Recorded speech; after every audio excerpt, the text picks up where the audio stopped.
High, আমি Priyanka, Priyanka's cooking passion চ্যানেলে আপনাদের সবাইকে স্বাগত। আজ আমি আপনাদের সাথে শেয়ার করব তাল দিয়ে দারুণ স্বাদের একটা সুস্বাদু মিষ্টি রেসিপি। এইভাবে আপনারা একবার তাল দিয়ে মিষ্টি রেসিপিটি বাড়িতে বানিয়ে দেখবেন, আশা করি আপনাদের ভালো লাগবে।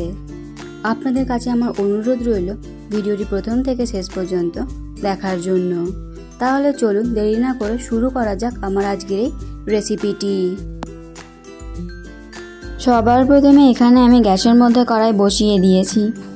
এবার আমি কড়াইয়ের মধ্যে দিয়ে দিচ্ছি 1 কাপ মতো তালের পাল্প। এবার আমি তালের পাল্পটার মধ্যে দিয়ে দিচ্ছি 1 চিমটি মতো লবণ।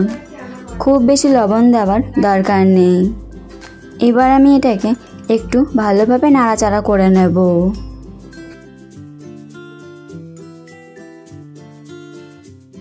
আমি এখানে 1 কাপ মতো তালের পাল্প নিলাম। আপনারা এখানে নিজেদের পরিমাণ অনুযায়ী তালের পাল্পটা নিয়ে নেবেন।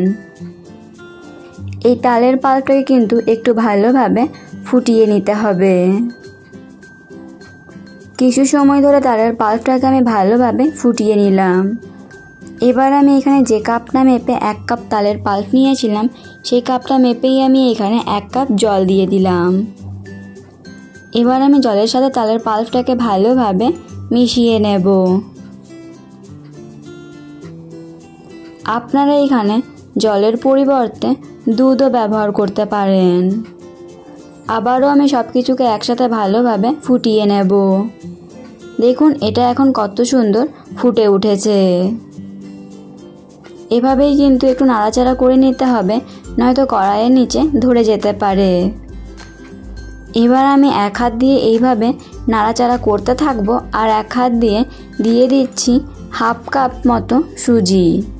এভাবেই কিন্তু 1 হাতে সুজিটাকে দিতে হবে, আর 1 হাত দিয়ে এভাবে একটু নাড়াচাড়া করে নিতে হবে। এবার আমি সব কিছুকে ভালোভাবে নাড়াচাড়া করে একটা ডো তৈরি করে নেব। এই সময় কিন্তু গ্যাসের ফ্লেমটাকে লো টু মিডিয়ামে রাখতে হবে, নয়তো সুজিগুলো ভালোভাবে সেদ্ধ হবে না, খুব তাড়াতাড়ি ডোটা তৈরি হয়ে যাবে। এভাবেই কিন্তু অনবরত নাড়াচাড়া করে ডোটাকে তৈরি করে নিতে হবে। দেখুন কত সুন্দর আস্তে আস্তে মিশ্রণটা ঘন হয়ে আসছে। অনবরত নাড়াচাড়া করে ডোটাকে আমি ভালোভাবে তৈরি করে নিয়েছি। এবার আমি ডোটাকে নামিয়ে নিয়ে ঠান্ডা করে নেব। ডোটাকে আমি একটা প্লেটের মধ্যে নামিয়ে নিয়েছি। হাতের মধ্যে সামান্য একটু সাদা তেল লাগিয়ে নিলাম। ডোটা এখনও সম্পূর্ণ ঠান্ডা হয়ে যায়নি, হালকা একটু গরম আছে। এই অবস্থাতেই ডোটাকে ভালোভাবে মেখে নিতে হবে। একটু সময় নিয়ে এভাবেই কিন্তু ডোটাকে ভালোভাবে মসৃণ করে মেখে নিতে হবে। ডোটাকে আমি ভালোভাবে মসৃণ করে মেখে নিয়েছি। এবার আমি হাতের মধ্যে আরও একটু সাদা তেল লাগিয়ে নিয়ে এবার আমি মিশ্রণটা থেকে অল্প একটু মিশ্রণ নিয়ে প্রথমে এভাবে হাতে তালুর মধ্যে রেখে গোল করে নিয়ে লম্বা শেপে তৈরি করে নেব। একটা পিঠেকে আমি তৈরি করে নিলাম। আপনারা দেখেই বুঝতে পারছেন পিঠেগুলো বানানো ঠিক কতটা সহজ। আমি এভাবেই সবগুলো পিঠেকে তৈরি করে নেব। চলুন আমি আপনাদেরকে আরও একটা পিঠে তৈরি করে দেখাচ্ছি, তাহলে আপনাদের বুঝতে সুবিধা হবে। আবারও আমি অল্প একটু মিশ্রণ নিয়ে হাতে তালুর মধ্যে রেখে গোল করে নিয়ে এইভাবে একটু লম্বা করে তৈরি করে নিলাম। আমি এভাবেই পিঠের শেপগুলোকে তৈরি করে নিচ্ছি। আপনারা এখানে নিজেদের পছন্দ অনুযায়ী যে কোনো শেপে তৈরি করে নিতে পারেন।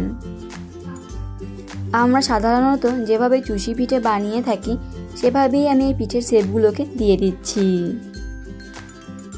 সবগুলো পিঠেকে আমি একইভাবে তৈরি করে নিয়েছি। আর দেখুন 1/2 কাপ সুজি দিয়ে বেশ অনেকগুলোই পিঠে তৈরি হয়েছে। এবার আমি গ্যাসের মধ্যে কড়াই বসিয়ে দিয়েছি। কড়াইয়ের মধ্যে দিয়ে দিচ্ছি পরিমাণ মতো সাদা তেল। তেলটাকে আমি খুব বেশি গরম করব না। এবার আমি ঝাঁঝরি হাতার মধ্যে কয়েকটা পিঠে নিয়ে তেলের মধ্যে দিয়ে দিলাম।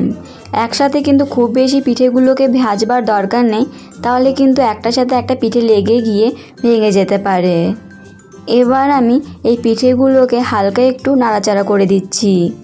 এই পিঠেগুলোকে কিন্তু গ্যাসের ফ্লেমটাকে মিডিয়ামে রেখেই উল্টে পাল্টে ভালোভাবে লালচে করে ভেজে নিতে হবে। খুব বেশি নাড়াচাড়া করবার দরকার নেই।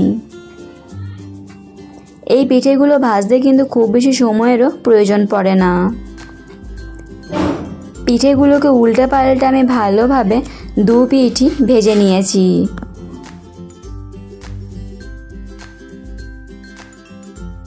পিঠেগুলোকে আমি উল্টে পাল্টে ভালোভাবে লালচে করে ভেজে নিয়েছি। আবারও আমি একইভাবে সবগুলো পিঠেকেই ভেজে নেব। ঝাঁঝরি হাতার মধ্যে সামান্য কয়েকটা পিঠে নিয়ে তেলের মধ্যে দিয়ে দিলাম। এভাবেই আমি সবগুলো পিঠেকে তৈরি করে নেব। এবার আমি চিনির শিরা তৈরি করে নেব। তার জন্য গ্যাসের মধ্যে একটা সসপ্যানকে বসিয়ে দিলাম। এবার আমি সসপ্যানের মধ্যে দিয়ে দিলাম 1 কাপের একটু কম চিনি আর দিয়ে দিচ্ছি 1/2 কাপ মতো জল। এবার আমি সব কিছুকে একসাথে ভালোভাবে মিশিয়ে নেব। চিনিগুলো এখন সম্পূর্ণভাবে জলের সাথে মিশে গেছে। এবার আমি এর মধ্যে দিয়ে দিচ্ছি একটা থেতো করা এলাচ। এলাচটাকে আমি ভালোভাবে মিশিয়ে নিলাম। এবার আমি চিনির শিরাটাকে 2 মিনিটের জন্য ভালোভাবে ফুটিয়ে নেব। চিনির শিরাটাকে আমি ভালোভাবে ফুটিয়ে নিয়েছি। এবার আমি এটাকে নামিয়ে নেব। এবার আমি আগে থেকে যে পিঠেগুলোকে ভেজে রেখেছিলাম সেই ভাজা পিঠেগুলো এই গরম চিনির শিরার মধ্যে আমি দিয়ে দিলাম। এবার এই পিঠেগুলোকে উল্টে পাল্টে ভালোভাবে চিনির শিরার সাথে মিশিয়ে নেব। এভাবেই কিন্তু উল্টে পাল্টে চিনির শিরার সাথে পিঠেগুলোকে ভালোভাবে মিশিয়ে নিতে হবে, তবেই কিন্তু পিঠের মধ্যে চিনির শিরাটা ভালোভাবে ঢুকবে। এবার আমি এই পিঠেগুলোকে চিনির শিরার মধ্যে 1 মিনিটের জন্য রেখে দেব। 1 মিনিট পর আমি পিঠেগুলোকে সার্ভ করলাম। আপনারা দেখেই বুঝতে পারছেন পিঠেগুলো ঠিক কতটা পারফেক্ট হয়েছে আর কতটা নরম তুলতুলে হয়েছে। রসে ভরপুর এই তালের পিঠেগুলো একবার হলেও আপনারা বাড়িতে ট্রাই করে দেখবেন। আশা করি আপনাদের ভালো লাগবে।